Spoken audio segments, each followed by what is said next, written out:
Okay, welcome to another edition of the Above the Bridge podcast. I'm your host, Thaddeus. This is episode 31. Shout out to our producer, boy band John. What's up, BBJ? All right. So first things first, shout out to our sponsors, Defend Hawaii. If you go on to defendhawaii.com right now, enter promo code ATBpod upon checkout, you'll receive 15% off your entire order. Also, Detail Garage Hawaii. If you want to detail your car, if you go on their website, detailgaragehawaii.com, same thing, ATBpod upon checkout, you'll receive 15% off your whole entire order. So go check both of those companies out. They're our sponsors. So they mess with us, so you got to mess with them.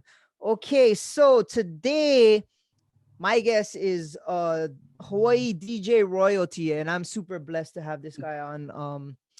I've seen him in the clubs since I started even going out, and I'm very honored to have you.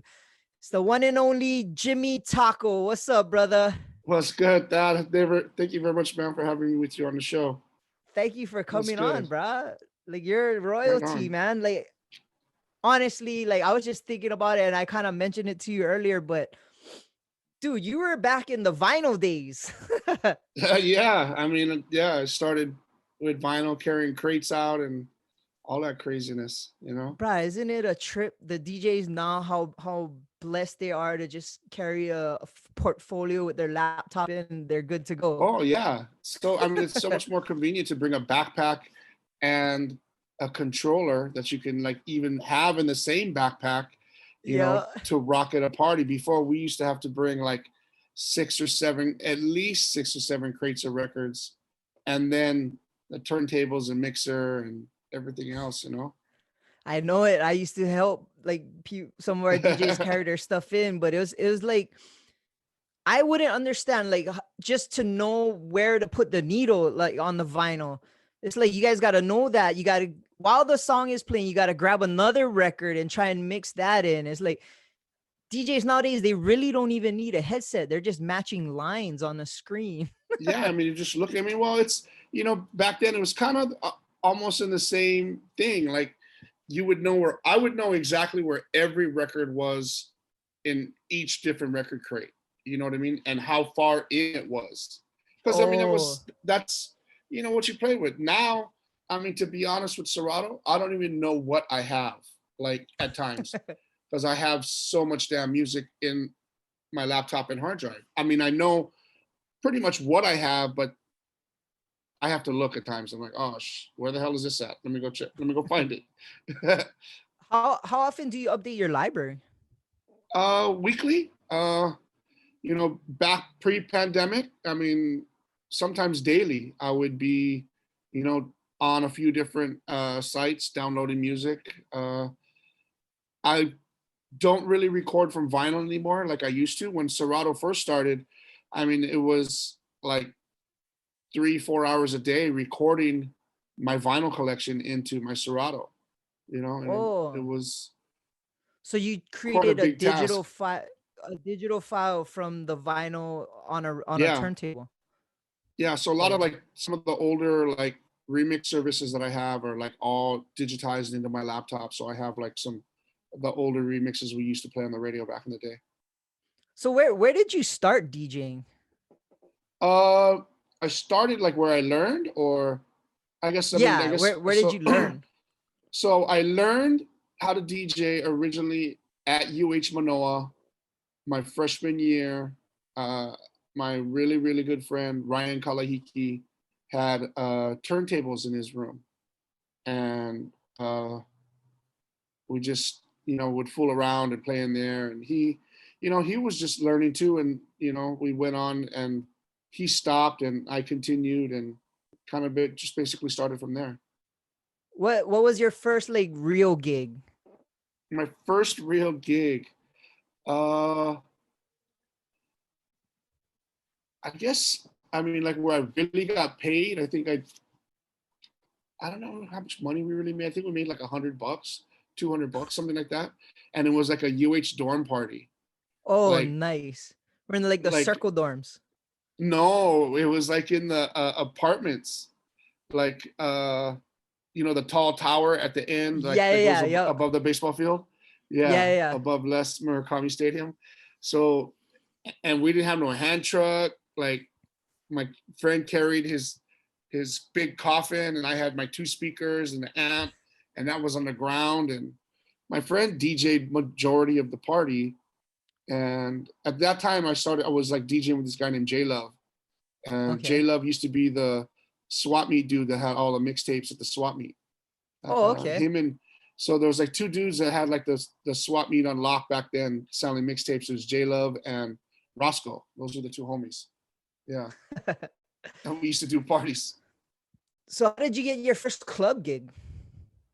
My first club gig came from, I guess, kind of me doing all these other like little hip hop gigs, like just around the way hip hop gigs, and uh, hanging out with JP and a bunch of other dudes. My first like club residency was at a place called Pink's Garage.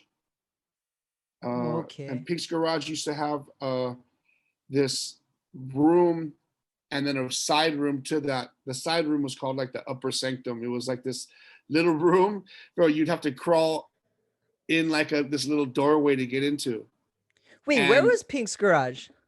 Pink's Garage was on Waimanu Street, so like a block Mackay of Blaisdell. Oh, okay, okay. I don't know if you remember that spot or whatever, but they used I to do remember like, the name. so that was like before there was like Republic. You know how like the Republic is like a warehouse style venue, Yeah. Yeah, yeah. and before, so that was like the current status of that kind of club. Before that, there was the Groove and Okay. Ronnie owned the and Groove. right. Yeah, yeah, So yeah. like Ronnie's place was a much bigger version of what Pink's Garage was. And Okay, Pink's okay. Garage was like a small, maybe 300-400 foot, I mean 300 to 400 person venue, and they had all kinds of people performing there, like Boys to Men, Public Enemy, Oh, wow. uh, Grace Slick. They had all kinds of different people in there. And I used to work for a sound and lighting company also back then. This guy Duran Sound and Light, and he did all their maintenance and all their lighting. I got a job in there before I started DJing as their light guy, so I would run lights in there for all these like raves before there were raves and shit, and it was pretty dope. Oh, that's Yeah, cool. yeah, So it's like you kind of started from the ground level and worked your way like, yeah, yeah. It's cool. but you've been doing it for a while, huh? Yeah, I mean, this was like 19. Shoot, I don't want to age you. no, it's cool, man. I'm freaking 51 years old. I have no problem in sharing my age. Like this was Nice. back when I want to say like 91, like in the 90s, like easily 1990, 91, around there. Yeah. Okay. So they had a bunch of clubs back then. I mean, I remember Restaurant Row had a lot of Oh clubs. It yeah, was like World Cafe was there. yeah. So Was before it it was World Blue Cafe, Zebra? yeah, Blue Zebra. Before it was World Cafe, it used to be called Black Orchid. Oh, okay. I don't remember that one. And Black Orchid that's actually the first place I ever did live sound. Like the first time, because like I'm a live sound engineer as well, and like the first place I ever did live sound was there. And my first night I worked there, I had to do sound for Henry Capono. It was like Oh, mind blowing. Like I'm like, don't mess up, don't mess were up, you don't mess pressured up. out? Bro, I was like so pressured out. I was just like all geeked out, like, holy shit, it's fucking Henry Capono. Like, what? C&K up in there. Yeah. I was like Oh, super that's geeked dope. out. Yeah. Yeah, I mean, yeah, Restaurant Row had a bunch of clubs. What you weren't in the Sillies time frame, huh? Uh, I was DJing, like Spaz and Eddie L were there, like they were their main residents at that time. And I wasn't really like a resident anywhere. I was just kind of like a hip hop DJ coming up, and I would play like these hip hop events pretty much, and that's about it, and concerts and not too many other things. But Spaz and Eddie L would always like kill it, man, on those nights. James Coles would play, and Yeah. always so dope. Yeah, I've Yeah. seen James Coles recently at Kaneohe Bay.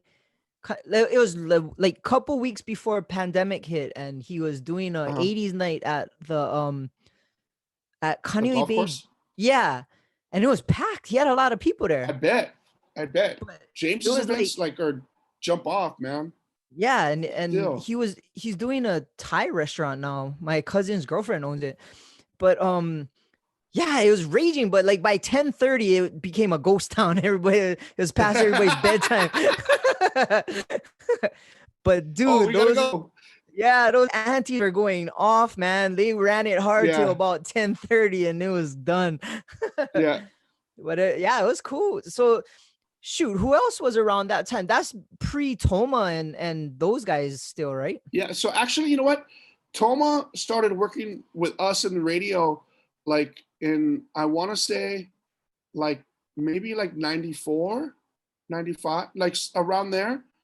I remember Toma used to work. He was a waiter or a busboy. I forget what it was at Mateo's in Waikiki, like this Italian Oh, restaurant. I remember And Mateo's.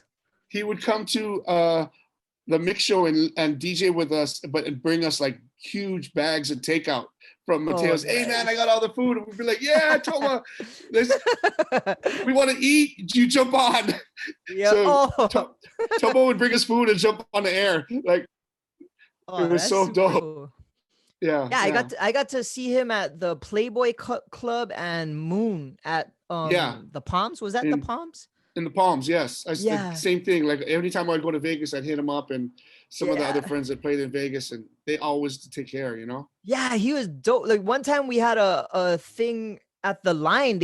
So it was St. Patrick's Day, and me and I don't care Mark was there, and somehow we couldn't get in, and Toma left the DJ booth to come get us. Dude, bro, you just gotta hurry up, and he got us all the way up. And it was Yeah. like he was always like, you're right, he always took care, man. Toma has always like even like maybe a few years back, it was funny. Like I finished work at Rumfire one night, and Toma DJs across the street at Sky, and I was like, "Hey man, like they won't let me in at the door. I got these Jordans on," and Toma's like, "I'll be right there." So Toma, same thing, leaves the DJ booth, comes down. He's like, "Let's change shoes. Come over here with me, change shoes, and we'll be good." I'm like, "All right."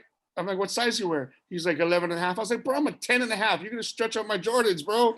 But we got in the elevator, changed shoes. It was all good. Nice. Yeah. Yeah, Sky was like that, huh? They're just Yeah. I super mean, strict. Like, they're totally different now. Like yeah. now they're like, "Oh, we want everybody in here." Yeah. It's kind of funny how that happens. Pearl was the same way, right? Right. Right.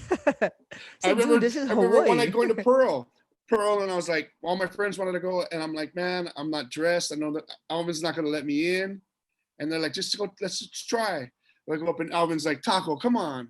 I'm like, "I'll be right back." He's like, "What?" I was like, "I'll be right back."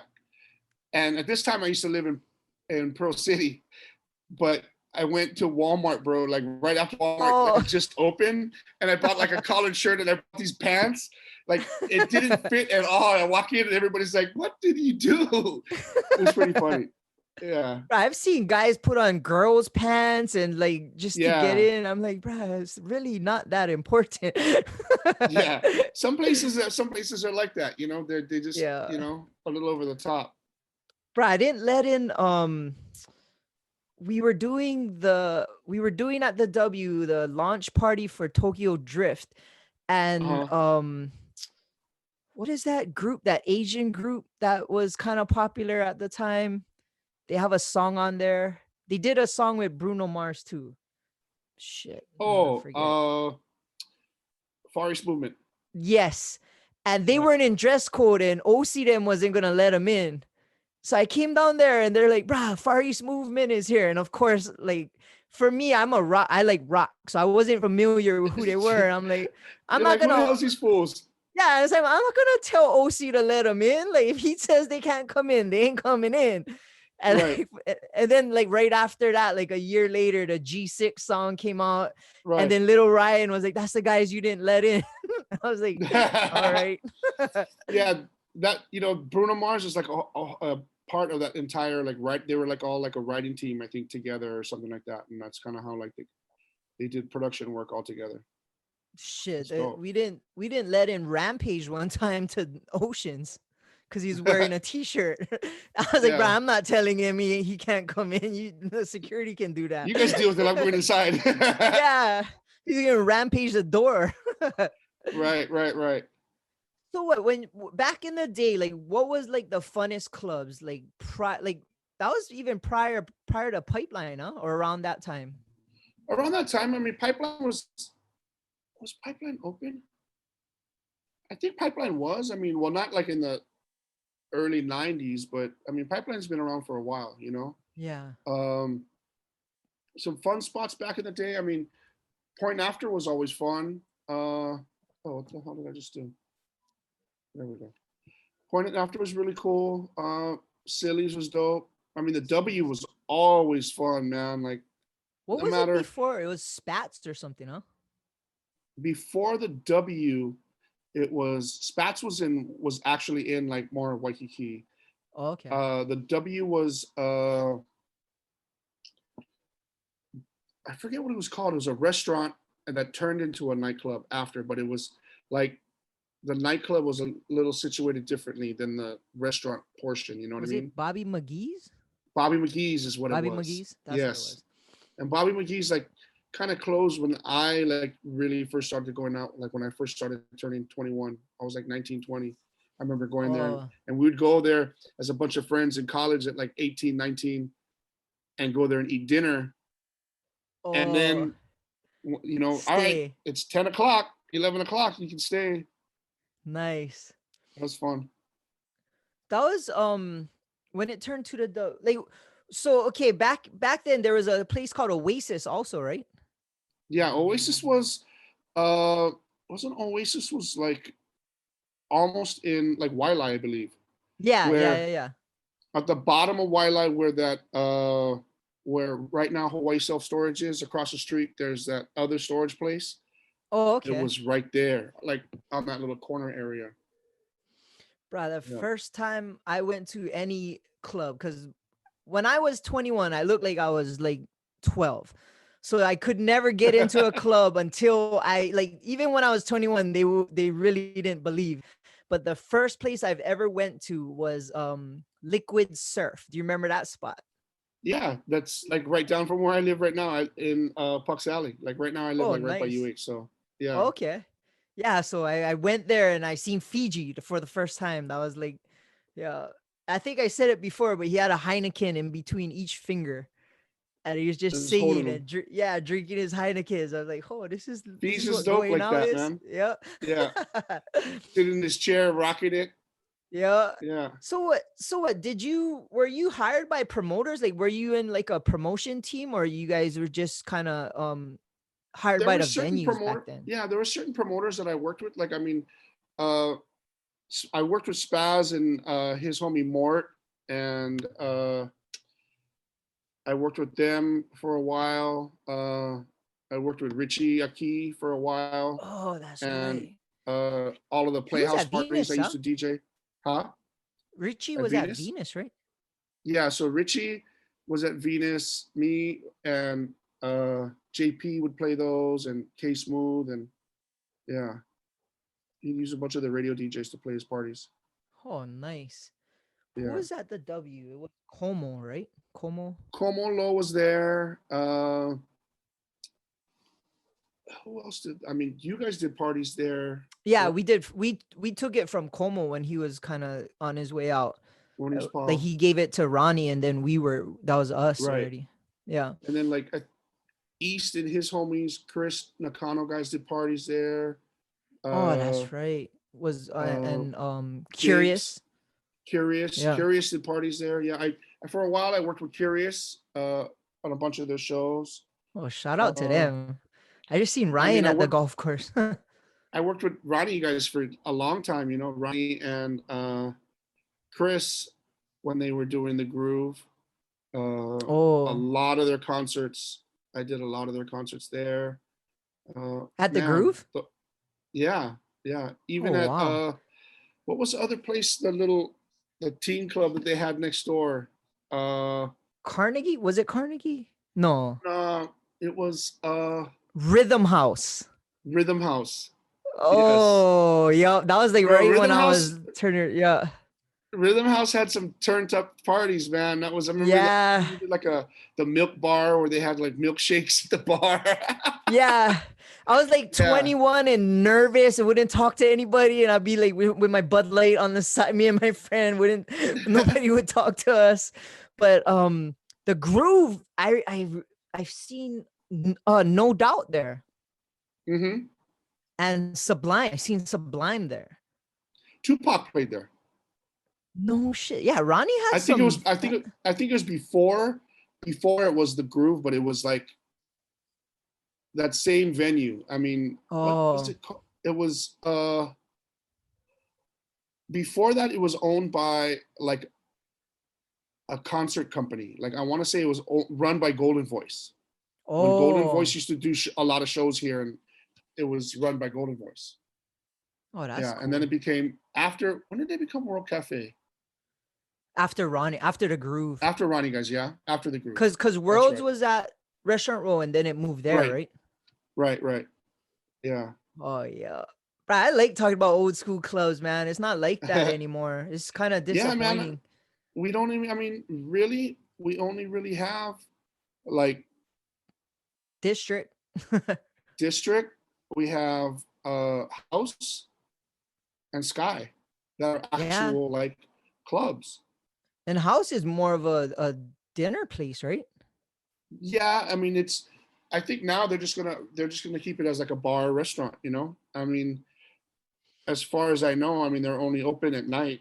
I haven't seen them, Yeah. advertised as open during the day for meal service or anything like that. Mm. But Did you yeah, play at Zanzibar at all? Or it was I even called played Maharajas before that? Zanzibar. I like just did a couple of parties here. I wasn't like a resident there at all.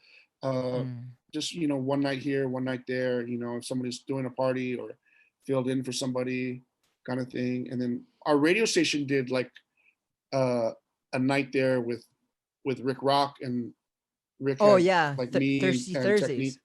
Yeah, yeah. He had us Yeah. playing there.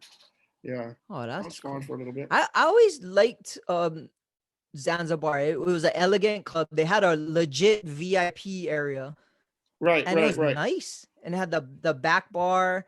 Like right. honestly, like the nicest clubs was probably Zanzibar and to be honest, I used to like Rumors. Rumors was a Yeah. nice club. Rumors was dope, man. Rumors was super fun. That's another fun spot. Like we used to Yeah. go there. Sundays was like the legit turn up. It was like back then, like Sundays, everybody used to cruise at Ala Moana Beach Park, and then you could promote like your party at, you know, Yeah, yes. or meet somebody at the park. Hey, what are you doing tonight? Oh, let's go meet at Rumors. You know what I mean? And meet some Yeah. girls at the beach and hang out at the party. That was always cool. Did you DJ it over there too? I did like once in a while. DJ Dream, Kevin Nakasone was always like the main dude there. Uh, Yes. Yep. yeah, He Kevin was always had. managing it for a bit too, huh? Yeah, he kind of stepped back from DJing and would just have everybody else play that he had under his wing. Yeah, I remember rumor. I remember those days at Alamon. It was Waikiki at night on like Friday, Saturdays when it was like a block party. You Right. was either trying to meet chicks or get into a fight. And then Ala Moana, yeah, Ala Moana on Sundays was On a turn Sundays. up. Yeah. I was like, everybody had like mini trucks. I had a mini truck, and it was like, Right. oh, Right. it was like people just drove. It took forever to drive through, but it was so much fun. Yeah, Yeah. it's not like it's never gonna be like that anymore. No, like it's Waikiki is totally different, man. Like you couldn't like Yeah. start cruising in Waikiki now. I mean, Oh yeah.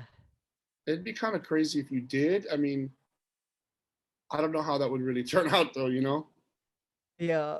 Yeah. It was literally a block party every Friday, Saturday, and it would take you about an hour just to drive through one lane. Right. You know what To I do mean? like the full Yeah, circle, you know? yeah. And we'd get out and try and talk to girls in a car in front of us, or like, yeah, it Oh, was fun, man.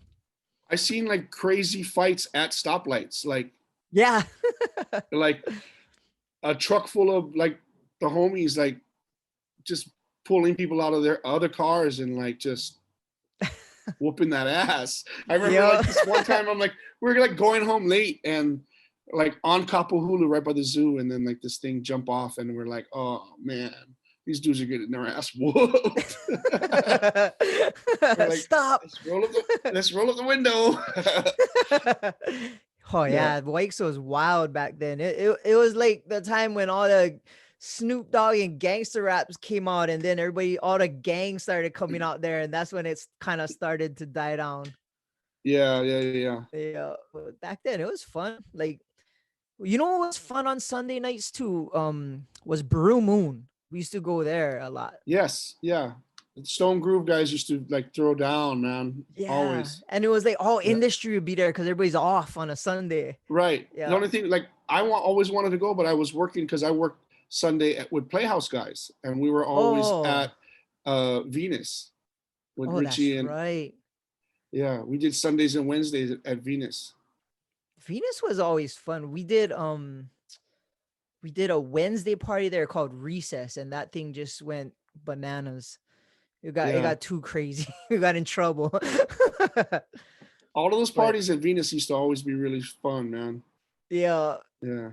that's what I don't get right now. Like, and I know it's because a lot with social media that a lot of people don't need to go out to meet people. Like, I can do that taking a shit right now. You know what I mean, on Oh my yeah. phone. Yeah. I mean, there were no dating apps back then, there was no, Yeah. I mean, there were like maybe the start of chat rooms or something like that, but nothing Aim, like, aim. yeah, AOL Yeah. chat rooms. There was no like, Match or Tinder or none of this stuff, so Yeah. you had to go out to meet people. Yeah, and you had to get some balls and actually go talk to them face to face, right? Right. Yeah. Hell yeah, you had to step it up. You know what? I don't know if you went to it, but back in the day when Pipeline was like one of the more popular places, they did a Maxim party. Mm. And the magazine Maxim came down and took the whole thing over, and you had to sign a waiver just to go in it. And they transformed that club into like this amazing, like, main, it looked like Vegas. It Wow. was that one, and they had a MySpace party one time that was kind of similar. So the It was, I DJ'd all three of the MySpace oh parties. really? That was Yeah. crazy. Cause we I, hosted one night there. Yep, one of the yeah. MySpace ones. I have a picture with Tom. I just seen it recently. Yeah. Always amazing times, man, at those parties. Those were nuts. Yeah. So back then, what was like your favorite club to be at? I liked going. I just like going out, man. Like, I did like uh Eurasia. I liked a lot because I mean that was like my Oh, my spot that I was like one of the residents, and I forgot about that uh place. Eurasia's. I liked playing there because we're open till 4, Mm. and me and Big T's would just get like trashed in there. We'd have such a good time. Yeah. Uh, I, Man, there's been so many places that I've been thankful to play at, and I've had a great time, man. Everywhere I played. I mean, what else can you really say other than been thankful for being able to rock for this long? For real. So what, like, okay, so it's like all the clubs in Hawaii, like, back then there were multiple venues that were popping. So you could jump around. Like, you could go to 6 clubs in one night, and Yeah. it was like so different than what it is today. And it, like, for me, it's kind of disappointing. And it's like now I start to feel old. It's like, oh, back in the day, but it's true. These freaking kids have no idea what fun is. And granted, they having their own kind of fun, but it's not in the moment kind of fun. And it's kind of sad. Yeah. I mean, sometimes we'd start off at a place at like 10, you stay there till 12. And then you go to another place till 2. Yeah. And then you go to another spot that's open till 4. So you just go all around and check out all your friends that are promoting and doing events if you're off, especially, you know what I mean? Yeah. And it was cool because like, granted, like as a promoter, we're in competition with everybody, but we're still friends, and we'd visit them. They would visit us. It was always a good vibe. It was never animosity. That was a super really cool thing that I really thought was dope about our scene. Is like, I mean, there were promoters that you were just like, all right, cool, that dude's cool, but if I see him out, I see him out. I'm not gonna really go above and beyond to go check him out. Kind of thing. There were people that were like that, but for the most part, I mean, like everybody else got along, and everybody was, super humble and super cool, and all supported each other, man. For real.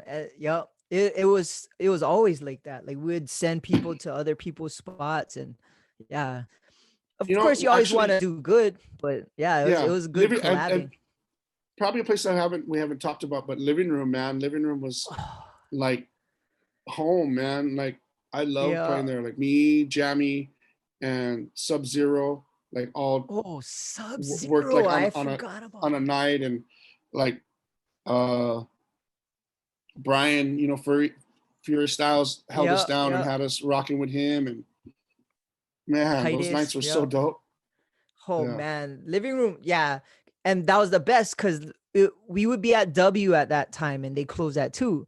So we would send everybody to Brian, and we would go there, and he would be ready with drinks. And Living Room was always fun. It was like at that time, it was like the new wave. Remember the wave?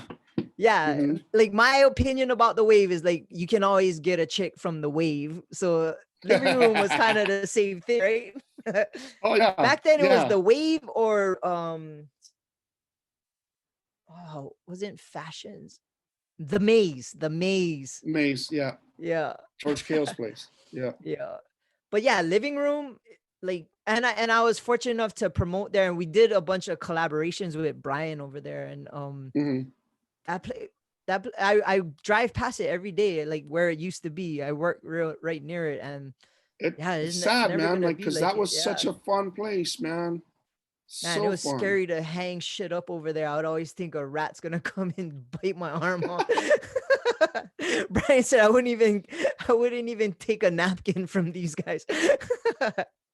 And the DJ booth, man, like there are like all the wires underneath. I'm like, man, I hope no rats eat these damn wires tonight.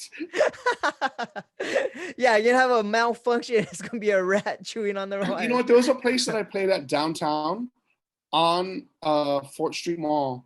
Spaz and I used to do this party there, and I saw a rat like the size of a fucking cat, bro, like come out. So there was the stage that we're on, and across from us there's like another raised area where you could sit down, and there were tables, and this rat went from underneath the stage that I was on underneath there. And then back again, like the dude was just like cruising. And I was like, yo, this is a little much. I told Spaz and his homie Warren, I was like, bruh, if I get bit by one of these rats, I'm gonna be pissed. Oh yeah, downtown, they're guaranteed get rats, 100%. Yeah. And this was like right, I forget the name of the old building that's down there. Like it's the one that has that old crazy elevator inside. Oh, the it used to be a hotel, right? I don't know if it was a hotel.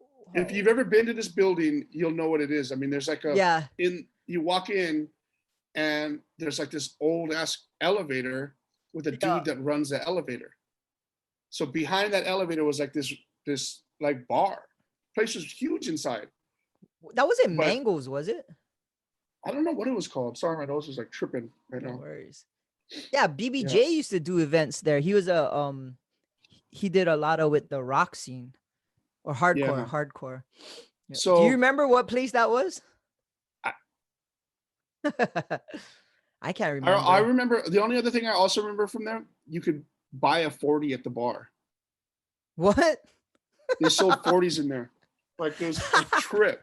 It was a freaking trip. With some OE. OE Yeah. at the bar.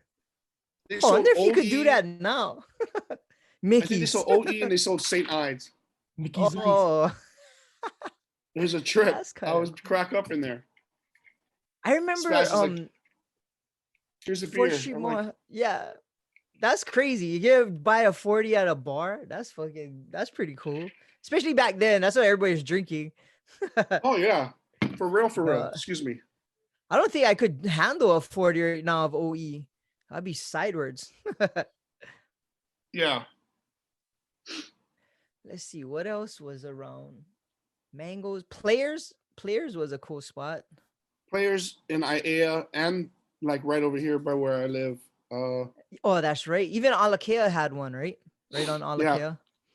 Yeah, The that one was dope. playerettes. Yep. Yeah. That was like my introduction to like bar food and going out to bars.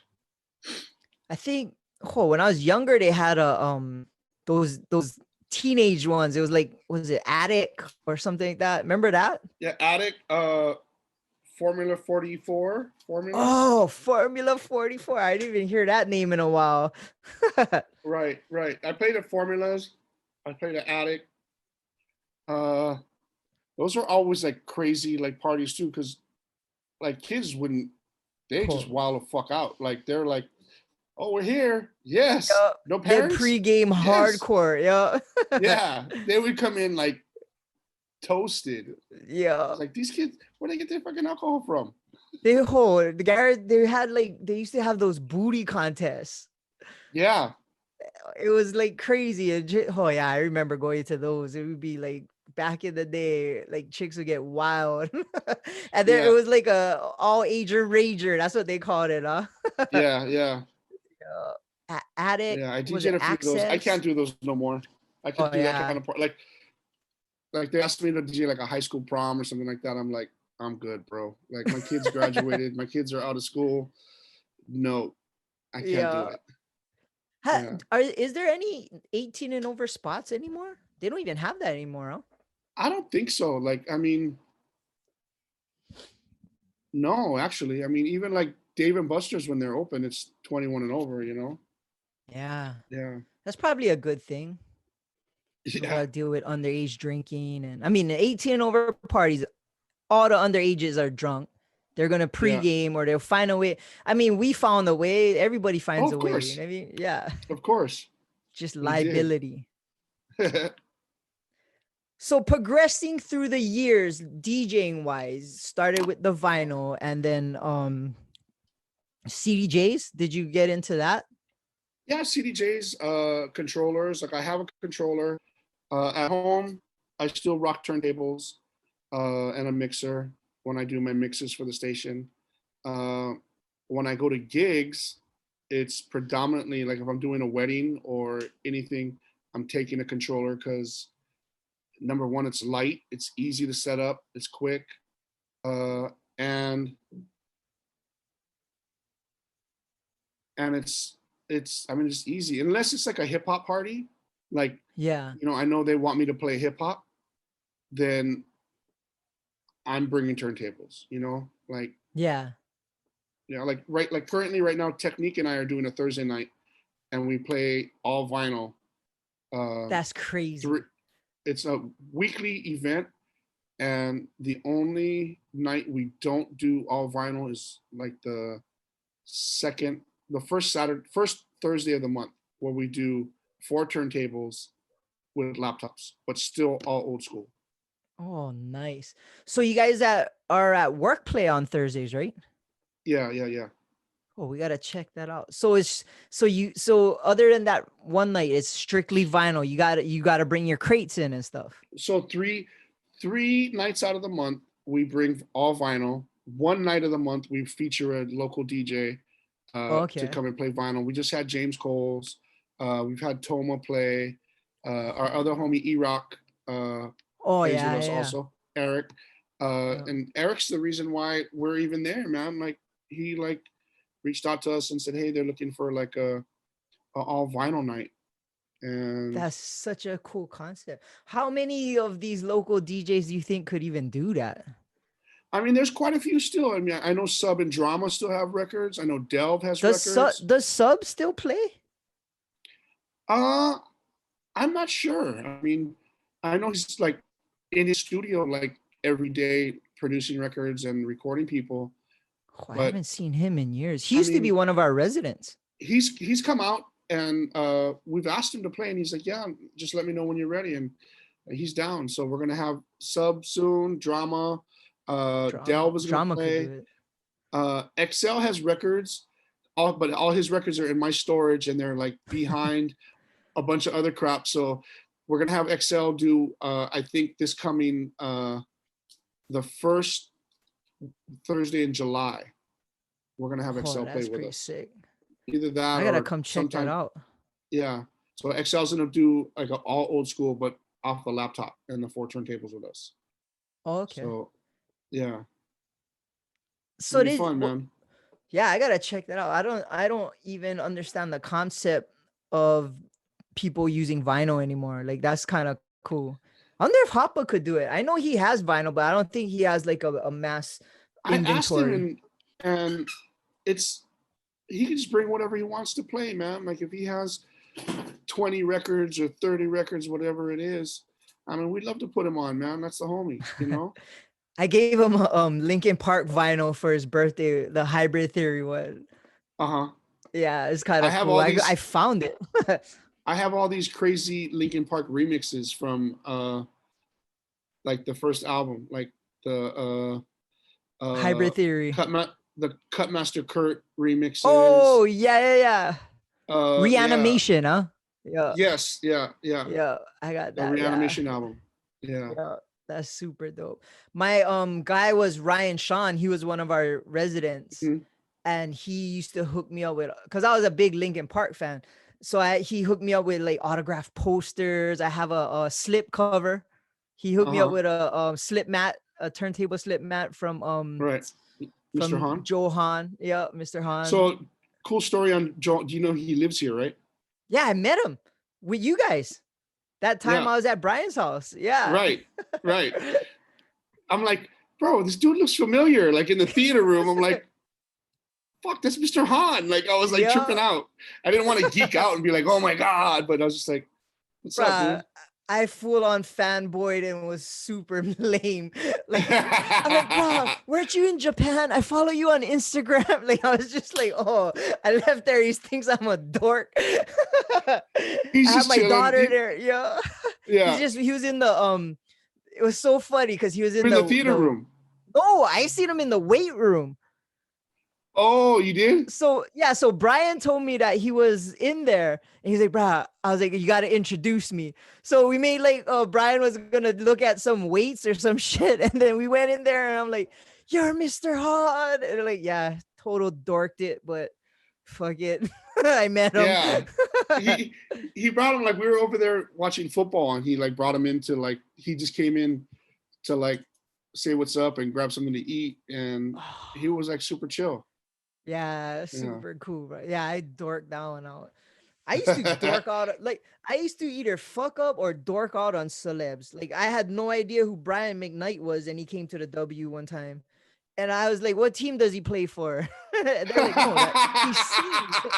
I was like the girls that our door girl was like, "Oh, Brian McKnight's here." I'm like, "Oh," and then he's pretty tall, so I'm like, "Oh, what team does he play for?" Played basketball or something. Yeah, and then they're like, "No, he sings." I'm like, "All right, I don't know who that is." But then when I realized what songs he sang, I'm like, "Oh, okay, I know who that is."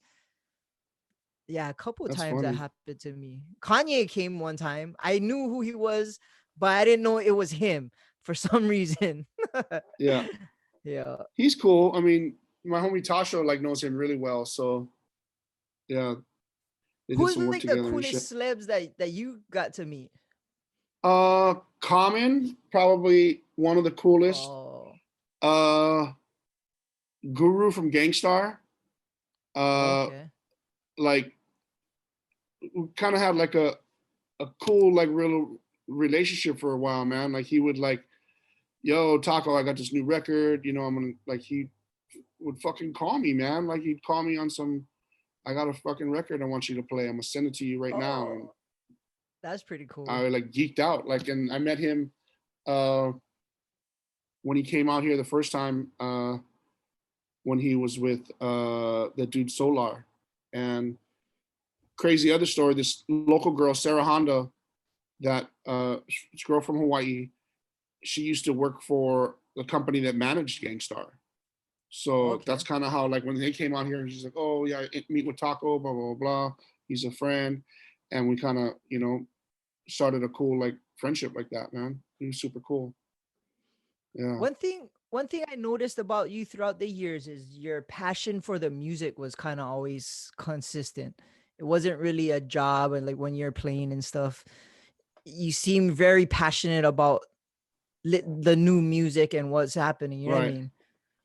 I always That passion's still there. Huh?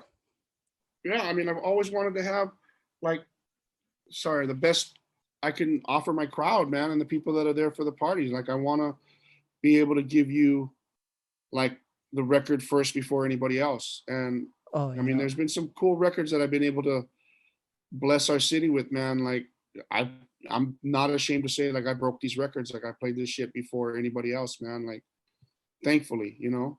That's pretty cool, especially back then, because you actually had to have the fucking record. Right. And yeah, so I used to be a part of this record pool out of LA, and they would ship me all my records, you know what I mean? And crazy story is, like, that's how I met, like, DJ Vice and myself are like super, super cool, and have been friends for like 30 years, you know. Like, he used to work for this company called Ghetto Baby, and Ghetto Baby was a record pool owned by Nick Vidal. Nick Vidal was the older brother of Frank and Eric Vidal, which were the Baker Boys that were on LA radio all over the place. Oh, so they're pretty mainstream. Yeah, they were like at the LA hip hop radio, like, night show. Those were the night dudes. Friday Night Flavors, I think I forget what the name of their show was, but it was like Sway and Tech was on one station and the Baker Boys were on the other station. And their older brother was like the guy feeding all the records to us. And I would have my records way before our radio stations here would get them. So yeah, it was super dope. That's pretty cool. Have you ever played in the mainland and stuff? I played like family parties and nothing like major big, but just like family events and things like that. Yeah. What about battles? Battles, I've done a bunch of battles here. No battles in the mainland. You know, just, I don't know. Always thought about it, but, you know, local boy just figured, I'll just rock around my way. Yeah. I remember Hoppo was getting into battles, and shoot, we didn't ever put one together. We helped Brian with that ice spin, little Ryan, Golden Child. Right. We collabed with him for the ice spin, and that was something fun. I just it just didn't work out. And the one we collabed with was kind of bad because DJ Betty won, and she was our resident. Do you remember that? I do. I had to play her set. Yes. And she won. It was so bad. So we set up the ice spin, and the way that was downstairs at whatchamacallit, at living room. Yeah. Yeah. And it was crowd vote, which was the dumbest thing ever. So it was we had like boxes where you wrote the DJ name you want to win and put it in the box. And Betty, for some reason, she was playing later in the night and she got smashed. Like, she literally was like fucked up underneath. She was sitting next to me on the DJ, like in the DJ booth. I can't do anything. Just like exactly. And I was laughing my ass off. I was like, and Brian was like, man, I'm so sorry, man. I'm so embarrassed that, you know, she won. I'm like, bro, she had fun. So it was so funny because we were in the party. Back. Yeah, it was raging. We had like all the good DJs there. Yeah, so we were counting the votes, and DJ Betty was in the lead, and I was thinking to myself, this fucking chick better not win. She didn't play. She didn't play anything. She passed out. Like, how can she win a DJ contest without playing? And she won just because like a lot of her friends and supporters came and voted for her. Right. And I just was thinking to myself, like, all these DJs are gonna think I rigged it but I was telling Brian, I was like, Brian, I cannot believe she's gonna win, bro. It's gonna look horrible. And like she won, and like we couldn't really not let her win. And I was like, fucking. But I forgot you were her replacement. You had to play an extra set. Yeah, because I played the set right before her. Yeah. And I forget, Brian was like, I was kind of a little pissed. I was like, the fuck, man? Like, this chick didn't even play her set. I mean, it's my homie, but. And Brian was like, it's all good. And I was like, all right, when this is done, you're paying for my tab or something. I forget what I told Brian, but you pay my fucking tab. And he's like, I got you. I gotta have him on one of these times. I'm just afraid how much John might have to edit out of all the dirt that we know about each other. It's gonna be a 2-minute long podcast. That's funny. Yeah. Collaborating with him like was amazing. Like Brian was one of the, in this industry you meet a lot of shitty people, but you meet a lot of good people, and Brian was like, he's one of the most solidest people I ever met. Like shout out to Fear Styles. Yeah. Hell yeah. I mean, still one of the favorite people in my life, man. Like one of my very, very good friends. Like I'm thankful I got to meet him, and we've been able to work together and hang out, and yeah, that's my dude. Yeah, we're just partying with him on Friday night. Oh, nice. Yeah, I seen him. Where was it? New Year's Eve. We were picking up some friends from Sky that were doing promo modeling, and he came down there all messed up, and like we just had a big like reunion right on the side of the road. Everybody's looking at us.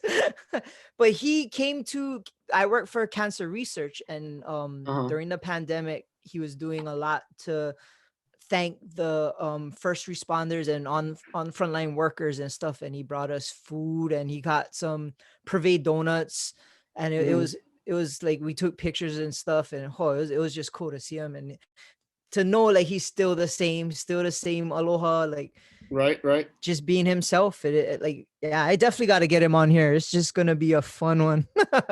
right So pandemic is kind of ending. We got that little thing in the news that it's gonna be tier 4, which I still don't understand what the fuck that means. But what do you think's gonna happen when we open up? Like, are you like chomping at the bit to get back raging, or are you just kind of, you got a lot of time to be away from it? Like, how do you feel about trying to get back into it?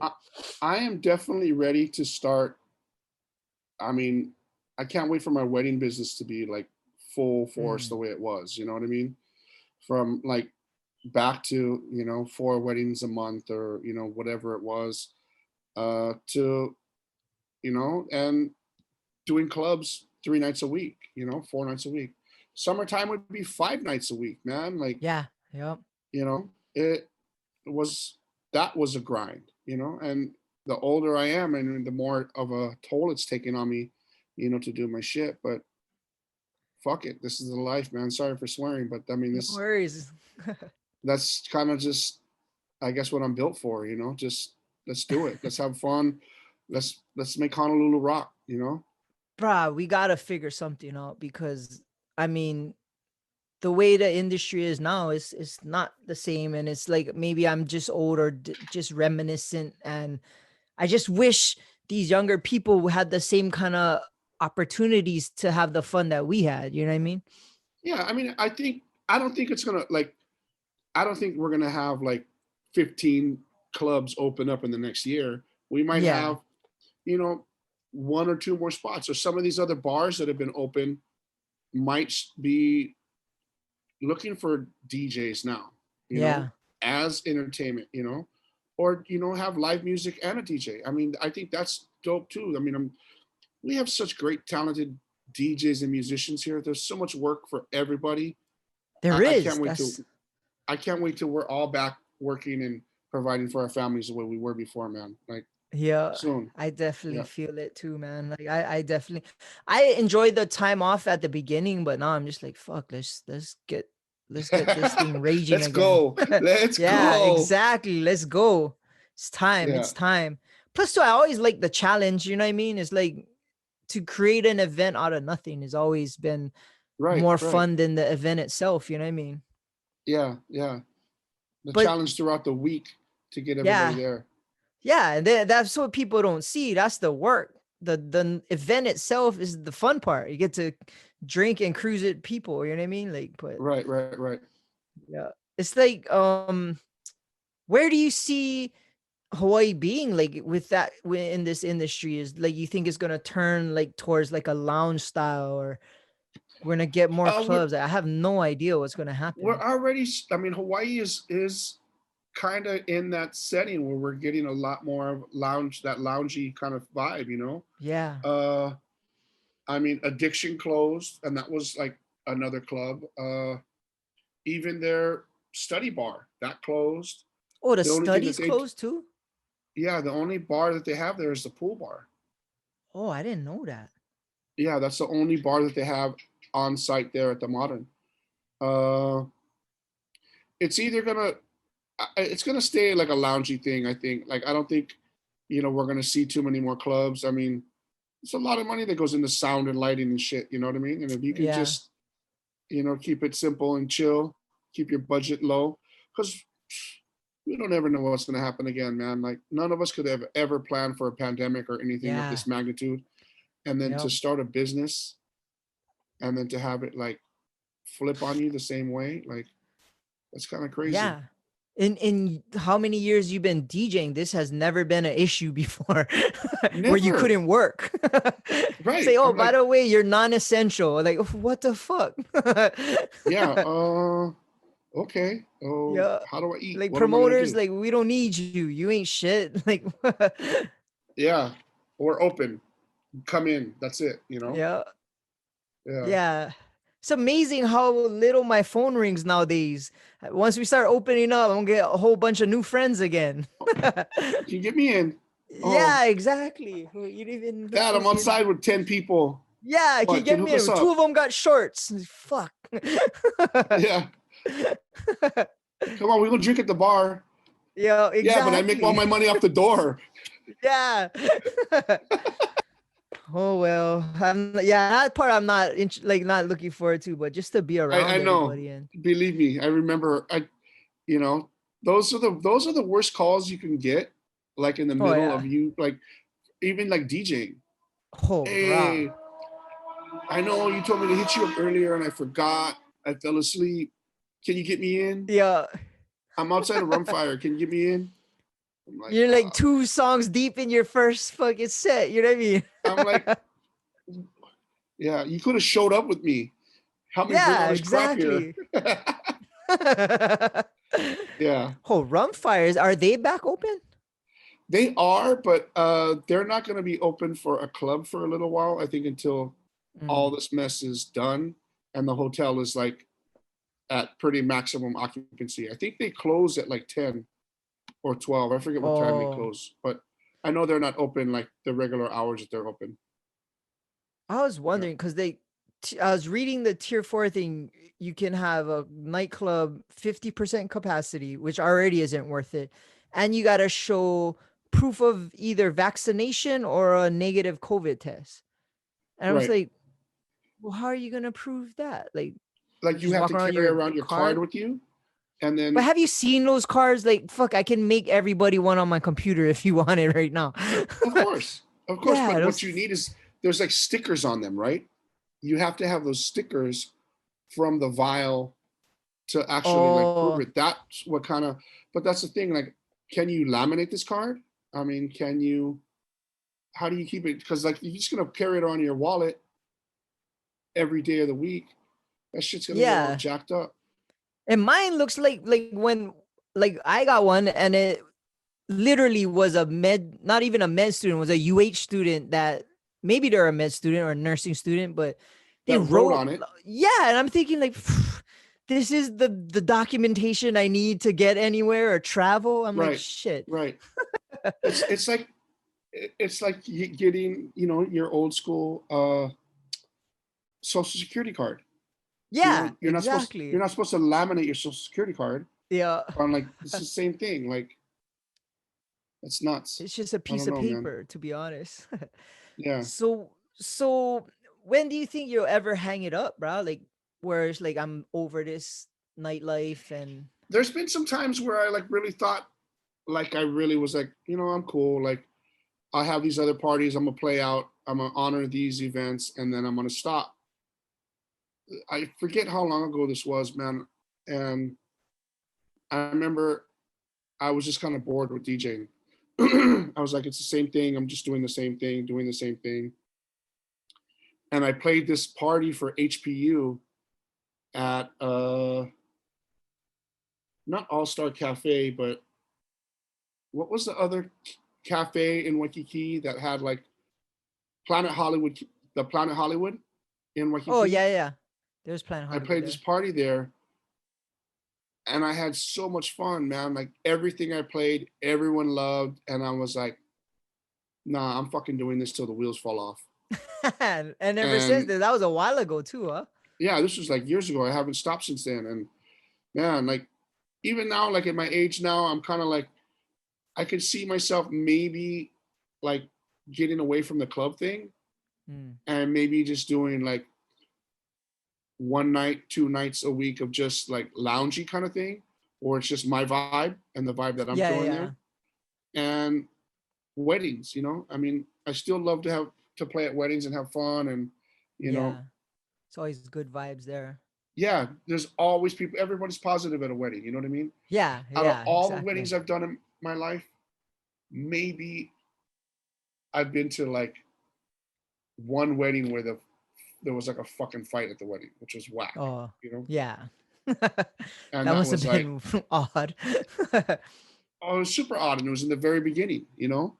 Oh, But then the rest of the night was cool after that. It was just a crazy vibe. And yeah, but it was cool.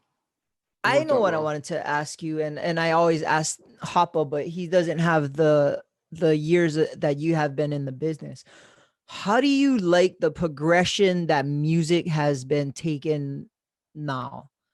Because honestly, like we grew up with real music, like Right. fucking making the band was in your garage with instruments, not fucking a contest on MTV. You know what I mean? Like, Or in your bedroom making yeah, off of your laptop.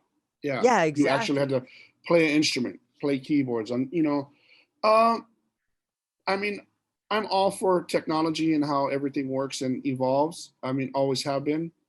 Uh, I mean, in the beginning of DJing, like not beginning of DJing, but in the beginning of like Serato, I was kind of like, oh man, like at least it's still vinyl. We're still touching records. You know what I mean? Yeah. And then controllers came out, and I was like, fuck, I don't know, man. And I saw this interview with Jazzy Jeff, and he was like, it's progression, man. It's just like, people put a pickup in a guitar, and it became an electric guitar. It's That's just all true. progression, and it's how you use this tool to better your craft. And the better you are with your tools, the better are. If you can master all the tools in your arsenal, that makes you such a better DJ than anybody else. You know what I mean? If you can play records, you can play CDJs, you can play CD players or whatever you can do to rock your crowd. It doesn't matter, man. But musically, I think there's not a lot of the music that I really like. Like I'm not stoked to go out and go buy a Saweetie album. You know what I mean? I'm not Yeah, gonna go download her exactly. whole freaking album. I'm gonna download the songs that I Yeah. need. I mean, and that's just being real. It's not my taste in music. Yeah. I may like I get that. I may like some of the songs. I'm like, oh, that's a dope club record, but I'm buying it because I need it for work. Yeah. It's a It's to like me a it's a business hammer. expense. Yep. Right. I Yeah. need to buy Like a nails to work. carpenter needs a hammer. Yep. Exactly. Exactly.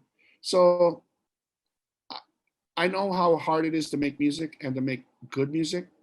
I couldn't hate on anybody that's, out there creating something that other people love and they love. You know what I mean? It's creating music is a Yeah. crazy process. And like I said, there's not a lot of music that I really, really like. It's Well, funny. Like I'll find more like pop records that I like than I do like hip hop records or what was are disappointing. so-called hip hop records. Yeah. You know what I mean? Like we're used to growing up with poets like Tupac Yeah. or like Biggie, like that. Those people have influenced the earth.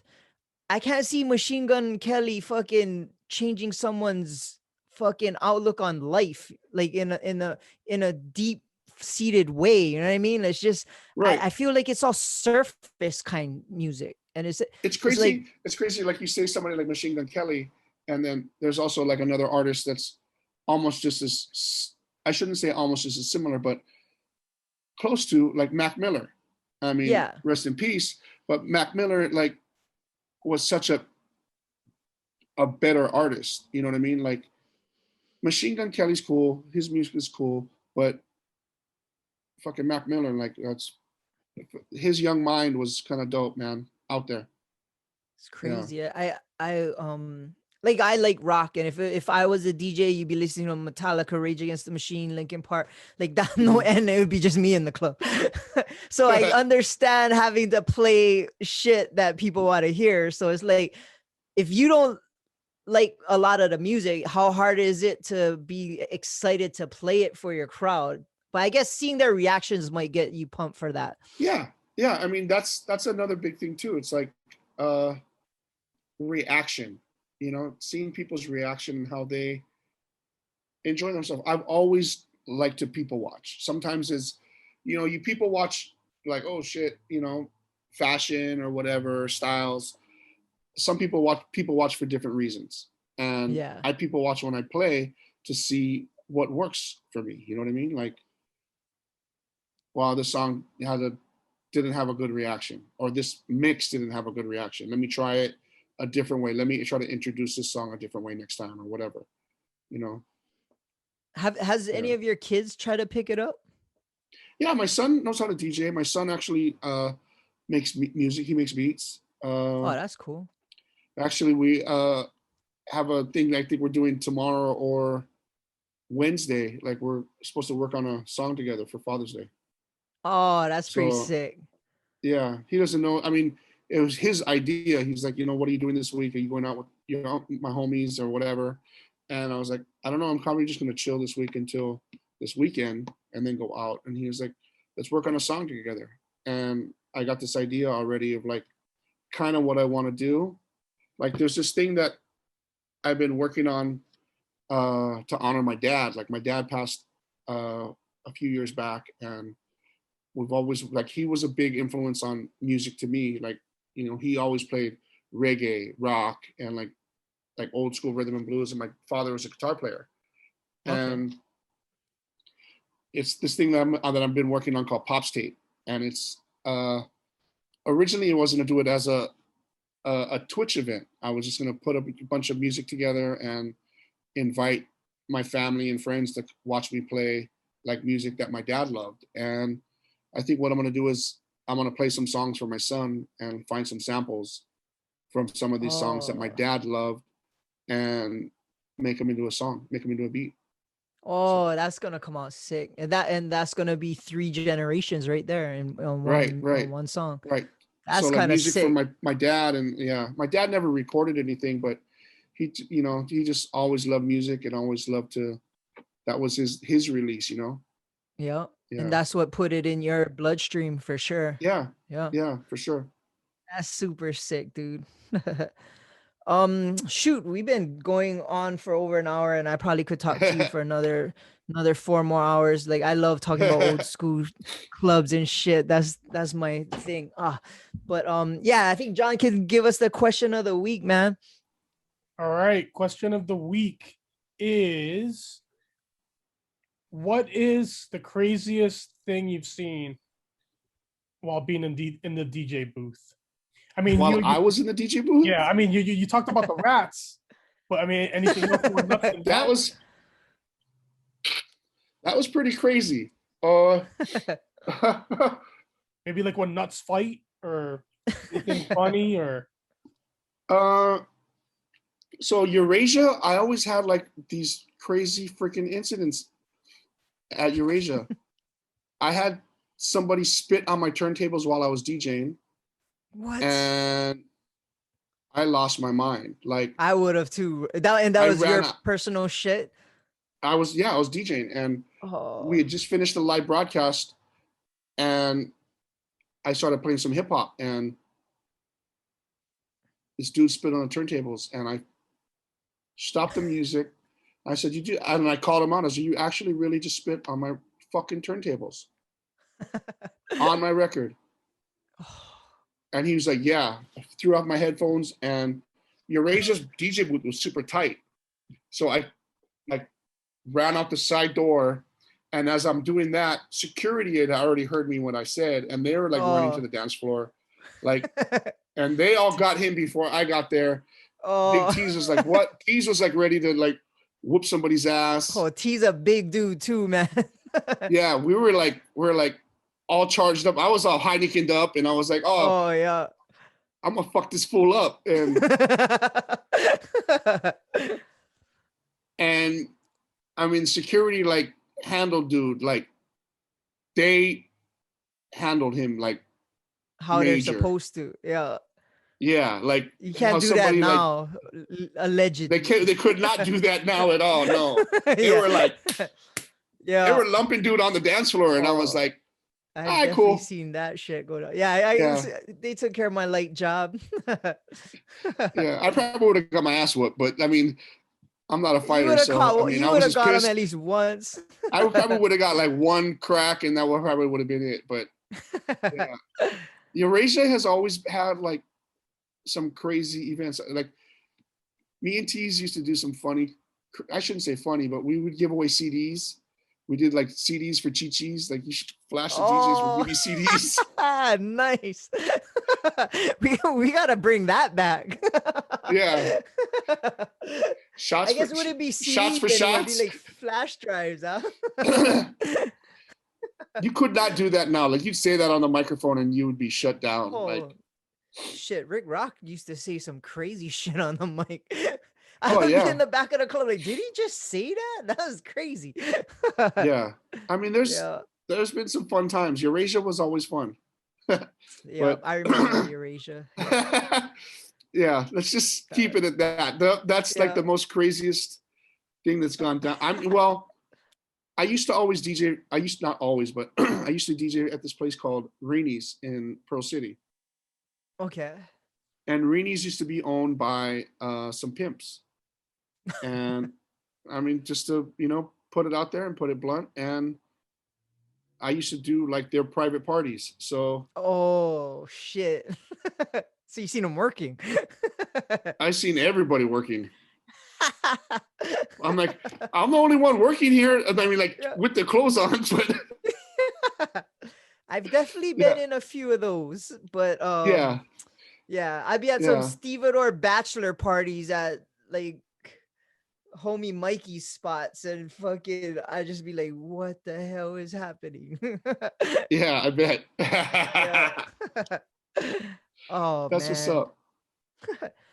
Well, brah, it's been a minute, and I'm super happy to have you on today. And honestly, like I said at the beginning, brah, you're DJ royalty in Hawaii, and people need to know, and these young kids need to know your story, and it's cool to see you being just as solid from when I seen you back in the day till now, and yeah, I'm super happy you came on, bro. It definitely meant a lot, and yeah, I'm definitely honored, bro. It's been a cool situation to be able to call you a friend, bro, for real. Oh, Dad, thank you, man. Like, likewise, homie. Like, I'm like stoked that you would even think to have me, man, and put me on, man. I'm super thankful, very, very thankful, man. Thank you. Of course, man. All right, bro. Well, people can find you on the web, IG Jimmy Taco, or what is your call? DJ _Jimmy _Taco, and then they can also follow my my taco business at Jimmy Tacos.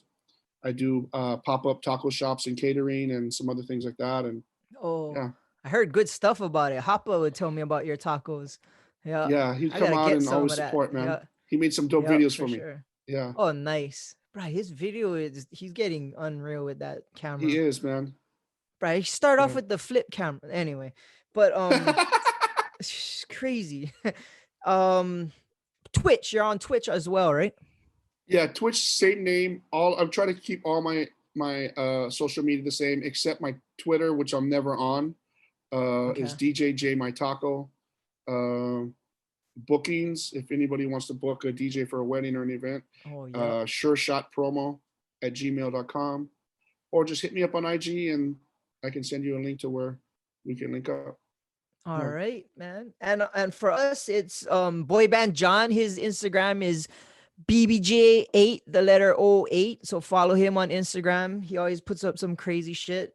He's on this championship belt kick, and he has about 1 million of them. So you might want to see that. He's probably got one for you right now. What is that? Oh, that's the UH one. That was legit. I can't see that. Where's There it is. It Did says you read the screen? University of Hawaii. That's pretty sick. That was dope. Yeah, follow him on Instagram. BBJ8, the letter 08. Oh, bro, that thing is sick. That's pretty dope. That's a dope belt. There we go. That's There probably the, other than volleyball, that's probably the only championship.